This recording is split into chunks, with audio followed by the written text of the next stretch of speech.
지난 3주간 동안요, 성경이 말하는 지도자의 상이 무엇인가를 성경을 통해서 한번 생각해 보았습니다. 간략하게 그 내용을 한번 되새겨 보겠습니다. 첫째는 지도자는 태어나는 것보다 만들어지는 것임을 우리가 생각해 보았습니다. 성서에 나타나 있는 아브라함, 모세, 다윗과 같은 많은 위대한 성서의 인물들이 처음부터 지도자로 태어난 것이 아닙니다. 그들은 수많은 약점을 갖고 있었습니다. 그리고 수많은 실패를 했습니다.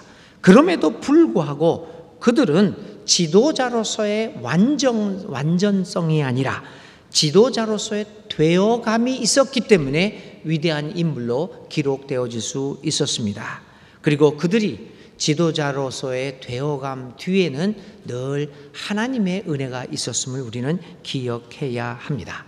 그러므로 성경적 지도자는 내가 이미 되었다는 것이 아니라 나는 되어감의 도상에 있다는 것을 명심하고 늘 하나님 앞에서 그리고 사람들 앞에서 겸손함과 배우는 자세를 잃지 않는 것이 당연하다고 말씀을 드렸습니다. 두 번째로 성경적 지도자의 덕목은 절제의 은사에 있음을 보았습니다. 절제뿐만 아니라 삶과 실천이 연결되는 일관성의 문제라고 보았습니다. 말에 대한 절제, 감정에 대한 절제, 힘의 사용에 대한 절제를 함으로써 자신의 삶을 점차 통제해 나가는 능력을 갖추는 것이 성경적 지도자로서 가장 중요한 것임을 보았습니다. 그뿐만 아니라 성경적 지도자는 그 말과 삶의 실천에 있어서 일관성을 갖기 위하여 꾸준히 노력하는 사람임을 보았습니다. 신앙과 삶의 일관성이 없는 지도자는 자신이 이끌고 있는 공동체를 혼동과 혼란으로 빠지게 만들 것입니다. 눈먼 사람이 눈먼 사람을 인도하는 어처구니 없는 일을 버젓이 자행하게 될 것입니다. 그러나 성경적 지도자는 자신을 잘 조절하면서 삶의 일관성을 유지하는 노력 가운데 그 공동체를 하나님의 나라를 향하여 이끌어가는 데 부족함이 없을 것입니다. 세 번째로 우리 성경적 지도자는 무엇보다도 인격적으로 그리고 정신적으로 영적으로 건강하고 건전하여 신선한 바람을 일으키는 사람이 되어야 함을 말씀드렸습니다. 우리 몸에서는 어떤 바람이 일어나는가 할까요? 내가 가기만 하면 거기서 갈등이 일어나고 경쟁이 일어나는 장바람만 일으키는 사람일까요? 아니면 내가 들어가면 거기서 갑자기 웃음이 나오고 평화로워지고 화해가 이루어지고 그러한 신선한 바람을 일으키는 지도자가 성경적 지도자가 아니겠습니까? 지도자에게선 늘 산들바람과 같은 시원한 바람이 일어나는 지도자들이 우리에게 많아야 할 것입니다. 우리 모두 성령의 충만함과 하나님의 인도하심을 받아 그리고 예수 그리스도를 본받아 살아감으로써 올바른 지도자들과 신앙인이 되어갈 수 있기를 간절히 기도드립니다. 오늘은 이제 선거 시작하는 날로서 이제 성경적 지도자 공부를 마지막으로 하게 되면서 초대교회가 교회 공동체를 섬겨나갈 사람들을 선출하는 모습을 살펴보려고 합니다. 이것을 통하여 왜 우리가 항존직들을 선출하려고 하는 것일까? 이 선거의 목적이 무엇일까? 선거를 통하여 우리는 무엇을 하려고 하는 것인가를 성경에서 찾아보려고 합니다. 자, 초대교회의 문제를 여기서는 다루고 있습니다. 초대교회는 예수님의 제자들의 활발한 전도 활동으로 인하여 점점 그 숫자가 늘어나게 됩니다. 수가 불어나게 됨에 따라 내부의 문제도 점차 커져가게 되었습니다. 사람들이 모인 곳에 문제는 당연히 있습니다. 갈등이 있습니다. 누가 그런 얘기를 하더라고요. 싸움이 없는 곳이 어디 있을까요? 무덤에 가시면 됩니다. 무덤, 무덤에 가면 진짜 싸움 없습니다. 좀 무섭기는 하지만 싸움은 없습니다. 그러니까 그 말은 살아있는 동안에는 우리는 다 싸웁니다. 그래서 싸움이 있다, 문제가 있다, 그게 문제가 아닙니다. 문제는 갈등과 싸움이 있을 때 그것을 어떻게 우리가 성숙하게 기독교인답게 대처해 나가느냐, 이 문제겠죠. 초대교회도 우리가 이상적인 공동체로 생각하지만 그렇지 않습니다. 문제가 참 많았습니다. 오늘 여기서 한 가지 문제가 발생합니다. 그 문제는 무엇이었습니까? 숫자가 늘어나니까요, 이 가난한 사람들이 많이 모이게 되니까 구제품을 나눠주는 일들이 있었습니다. 매일 나눴습니다. 그런데 어떤 부류의 사람들에게 이 구제품이 제대로 전달이 안 된 겁니다. 그러니까 불평이 나오게 됐죠. 왜 우리를 소외시키느냐? 이 초대 공동체는 두 종류의 사람들이 있었습니다. 하나는 유대교에서 기독교인이 된 사람, 그리고 다른 거는 또 이제 헬라 문화 속에서 살다가 기독교인이 된 사람. 누가 주류겠습니까? 유대교에서 온 사람들이 주도가 초기에는 그렇게 되겠죠. 유대교에서 온 사람들이 아마 주도가 되었던가 봅니다. 그래서 물품을, 구제품을 나누는 가운데 헬라파 기독교인들에게 물품이 적게 갔던 것입니다. 그럴 때 여러분 불평해야 합니다. 그 창고 있으면 되겠습니까? 그래서 불만이 터져 나온 겁니다. 그래서 사도들이 의도를 가지고 이 헬라파 사람들을 차별했을 리가 없지 않습니까? 근데 왜 이렇게 차별 현상이 났을까요? 이유는 딱 한 가지였습니다.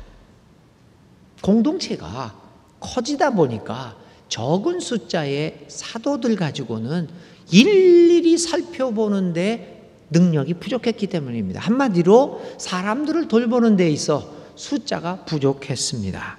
이러한 상황에 처한 사도들은 회의를 갖고 한 가지 해결책을 마련하게 됩니다. 우리가 모든 일을 하지 말자. 교회 공동체 내에서 몇 사람을 선출해서 이들에게 이러한 일들을 맡겨서 교회를 섬기고 사람들을 돌보게 만들자. 교회 내 구호 등 선교에 대한 일을 맡기도록 결정한 것입니다. 이 결정은 마치 출애굽기에서 모세가 너무 많은 백성을 혼자 돌보다가 지쳐 있는 것을 본 그의 장인 이드로가 모세에게 그러지 말라. 그러다가 너 죽는다. 그러니 10부장, 50부장, 100부장을 뽑아서 분담하여 교회 이 공동체를 다스리게 해라 라고 해서 모세가 10부장, 50부장, 100부장을 세운 일과 유사합니다. 결국 사도들은 이 일을 추진하여 7 집사들을 선출하게 됩니다. 그리고 그들에게 일을 분담하여 맡김으로써 교회를 돌보게 만들고, 사도들은 무엇을 하게 만들었습니까? 오직 사도들은 자신들의 본연의 일인 기도함과 말씀 전하는 일에 전념할 수 있게 되었던 것입니다. 초대교회에서 사도들이 7 집사를 선출하게 된 이유는 오직 한 가지, 공동체의 원활한 운영을 이루어내고자 한 것이었습니다. 7 집사들을 선출하여 그들로 하여금 교회 운영을 맡게 함으로써 소외받는 사람들이 없도록 공동체를 잘 섬기도록 하기 위하여 이 7 집사들을 선출했던 것입니다. 우리는 어떤 사람을 뽑습니까? 직책이 높은 사람? 권력의 자리? 우리가 대통령을 뽑는 것 같이 그런 관리들을, 높은 관리들을 뽑는 겁니까? 아닙니다. 사도들이 7 집사를 뽑은 것처럼 교회를 섬기는 사람들을 뽑는 것입니다. 사도들이 7 집사를 뽑음으로써 교인들이 스스로 교회를 맡아서 운영해 나가도록 했던 것입니다. 그렇게 함으로써 초대 공동체는 많은 숫자에도 불구하고 원활하게 공동체를 유지해 나갈 수 있었던 것입니다. 이처럼 7 집사를 선출한 것은 교회를 받들어 섬기게 한 것입니다. 섬김입니다. 오늘 우리는 장로님 9분을 비롯한 이제 다음 주일에 15분의 안수 집사와 20분의 권사님들을 선출합니다. 이런 분들을 선출하는 이유는 오직 한 가지, 교회를 잘 섬김으로써 목사가 기도와 말씀 전하는 본질적인 일에 충성을 다하게 하기 위한 것입니다. 그래서 오늘 저와 당회는 오랜 기간 동안의 기도와 준비를 통하여 여러분 앞에 우리 교회가 필요로 하는 숫자의 장로와 안수집사와 권사 선출을 위한 공동의회를 개최하게 되었습니다. 장로 10분, 선출하는 분은 9분이죠. 안수집사 15분, 권사 20분이라는 숫자를 내놓은 것은 기도와 심사숙고한 끝에 교회의 원활한 운영과 이 섬김을 위해서 헌신할 사람이 이만큼 필요하기 때문인 것입니다. 여러분들이 앞으로 우리 교회의 발전과 성장 그리고 성숙됨을 위하여 진지하게 이 선거에 임해 주시기를 간절히 기도드립니다.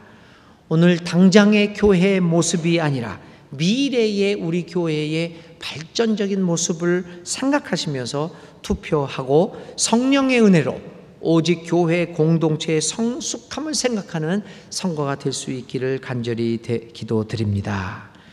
그렇게 할 때 우리가 오늘 하고자 하는 선거는 진정한 우리의 잔치가 될 수 있고 서로 기뻐하며 교회를 섬길 사람들을 정말 행복하게 뽑는 아름다운 날로 기억되어질 것입니다.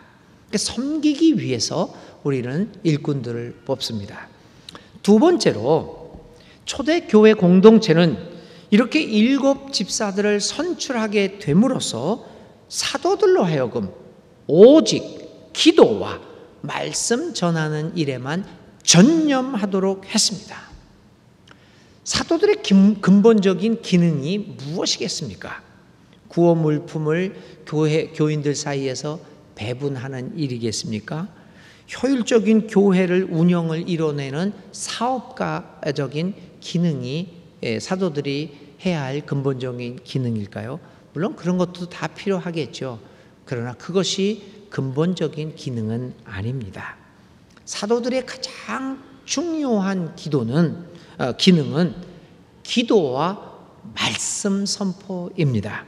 다시 말하면 기도를 통하여 하나님과 깊은 교제를 가지고 하나님의 음성을 들음으로써 진리를 깨닫고 그 깨달은 진리를 사람들이 알아들을 수 있는 언어로 해석하여 전달하는 것입니다. 그리고 그 알아들을 수 있는 언어로 그 진리를 들은 사람들로 하여금 삶이 변화되어서 하나님의 나라의 백성으로 이 땅 위에서 하나님께 선한 행실을 통하여 하나님께 영광을 돌리는 사람으로 살아가게 만드는 것입니다. 이 기도하는 것과 말씀을 전하는 이 기능은 다른 어떤 것으로도 대치되어서는 안 되는 가장 원초적인 근본적인 기능입니다. 그런데 사도들이 다른 일들로 인하여 가장 이 근본적인 기능인 기도에 전념하는 것과 말씀을 공부하고 전하는 일을 소홀히 못했던 것입니다. 초대교회에서요. 그러니까 7 집사를 선출해서 그 일을 맡게 함으로써 사도들로 하여금 본질적인 기능으로 돌아가게 했던 것입니다. 자, 그래서 교회가 사도들은 기도에 전념하고 말씀 공부에 말씀 전하는 일에 전념하고 뽑힌 집사들은 그 직분자들은 교회 일을 열심히 섬김으로 말미암아 교회가 제대로 자리를 잡게 되었던 것입니다. 그 결과가 여러분 어떻게 나타났습니까? 그것이 오늘 읽은 7절의 말씀입니다. 이렇게 되자 7절의 말씀에 하나님의 말씀이 계속 퍼져나가서 예루살렘에 있는 제자들의 수가 부쩍 늘어나고 제사장들 가운데서도 이 믿음에 순종하는 사람들이 많아졌습니다. 결과가 무엇입니까? 예수 믿는 사람들이 부쩍 늘어나고 제사장, 다른 종교에 있던 하나님 예수님의 제자가 될 수 없다라고 생각했던 그 사람들조차도 믿음에 순종하는 사람들이 많아졌습니다. 기적이 일어났습니다. 여러분, 오늘 교회에서도 이런 모습은 그대로 적용되어집니다. 사실 목사가 사도는 아닙니다.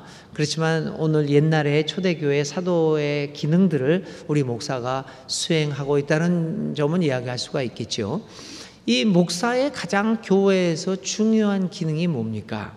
물론 행정적인 능력과 수완도 필요합니다. 외교적이고 정치적인 수완도 필요합니다. 사업가적인 기발한 아이디어를 내고 그것을 또 수행해 나가는 그러한 수행 능력도 중요합니다. 그러나 여러분, 이러한 요소보다 더욱더 중요한 것은, 목사에게 요구되어져야 할 것은 하나님과의 교제인 기도와 진리인 하나님의 말씀을 추구하고 발견해 나가는 구도자로서의 모습입니다. 이 구도자로서의 모습이 결여되면 아무리 그가 사업가적인 능력이 출중하고 외교적인 수단, 정치적인 수단이 아무리 출중하더라도 의미는 없는 것입니다. 그러므로 목사들에게 필요한 것은 하나님과 교제할 수 있는 기도와 말씀을 준비하는 시간과 여유입니다. 진리를 추구할 수 있는 환경도 요구됩니다. 그러기 위해서는 무엇보다도 교회의 직분자들이 서로 일을 분담하여 책임적으로 교회를 섬기는 일을 해야 합니다. 그렇게 되면 교회의 원활한 운영이 이루어지게 될 것이고, 소외되는 교우들이 없어지고, 목사는 목사 나름대로 진지하고 올바르게 말씀을 준비하여 선포할 수 있게 됩니다. 저는 작년에 우리 교회 이제 부임하면서 당회를 몇 번 거치다가 한 4개월, 5개월 지나면서 우리 존경하는 당회원 장로님들한테 이런 부탁을 했습니다. 장로님, 저하고 같이 목회하면서 제가 2가지 일을 할 수 있도록 협조해 주시고, 한 가지 일은 그 장로님들이 하셨으면 좋겠습니다. 2가지는 이거였습니다. 하나는 저로 하여금 목회에 전념할 수 있도록 교회를 돌보는 일만 할 수 있도록 도와주시고, 2번째는 또 하나님이 저에게 학자로서의 또 재능을 주셨으니 말씀을 전파하고 연구하는 학자로서의 기능을 할 수, 이 2가지만, 교회의 목회를 전념하고 학자로서의 삶을 살아갈 수 있도록 좀 지원해 주시고, 저로 하여금 이거 이사장하고 이런 것들은 장로님들이 좀 무슨 회장을 하고 무슨 노회 청회에 나가서 이런 것들은 제가 하지 않도록 좀 보호해 주시고, 그런 일들은 장로님들이 해 주시면 어떻겠습니까? 그래 부탁을 드렸습니다. 장로님들이 저에게 목회와 학자로서의 일들을 열심히 그렇게 하더라고 후원을 해 주시겠다고 약속을 해 주신 거로 저는 믿습니다. 그래서 여러 가지 이제 제안들이 들어올 때 무슨 이걸 해달라 이사장을 할 때 저는 한마디로 좀 속된 말로 하면 우리 당회를 팝니다. 곤란하잖아요. 거부하기가. 이게 인터넷으로 나가면 안 되는데 이거. 그럼 사람들이 다 제 이야기를 알 텐데. 아이고. 뭐라고 그러는데 거부하기가 뭐하냐. 그러면 저는 딱 한마디 합니다. 제가 당회가 허락을 안 해주는 거는 제가 못합니다. 실제로 그렇죠. 그래서 당회가 허락 안 할 것 같아서 제가 못합니다. 웬만한 것들은 거부합니다. 여러분, 목사로 하여금 이렇게 학문적인 일과 목회적인 일, 기도와 하나님의 말씀을 전파하는 일에 전념하게 하면 그 교회에 어떤 일이 발생합니까? 오늘의 성경의 말씀대로 그렇게 되면 하나님의 말씀이 계속 퍼져나가서 순천을 비롯한 전남 지역의 제자들의 수가 부쩍 늘어가고 믿음에 순종하는 사람들이 점점 많아지는 사도행전의 기적이 우리 순천중앙교회도 발생하게 될 것입니다. 이 일을 위해 우리 교회는 오늘 교회를 섬길 그 분들을 선출하고 있습니다. 오늘 선거를 통하여 우리 교회가 한 마음 한 뜻이 되었음을 보여줄 수 있기를 간절히 기도드립니다. 그렇게 될 때 하나님의 기적은 우리 순천중앙교회를 통하여 순천 지역에, 그리고 순천을 넘어서서 전남을 지나서 우리 대한민국을 향하여 확산되어 갈 것입니다. 그래서 언젠가는 우리 순천중앙교회를 통하여 하나님의 말씀이 전국으로 퍼져나가서 제자들의 수가 부쩍 늘어날 수 있는 그 기쁜 일들이 우리들을 통하여 일어날 수 있기를 간절히 기도드립니다.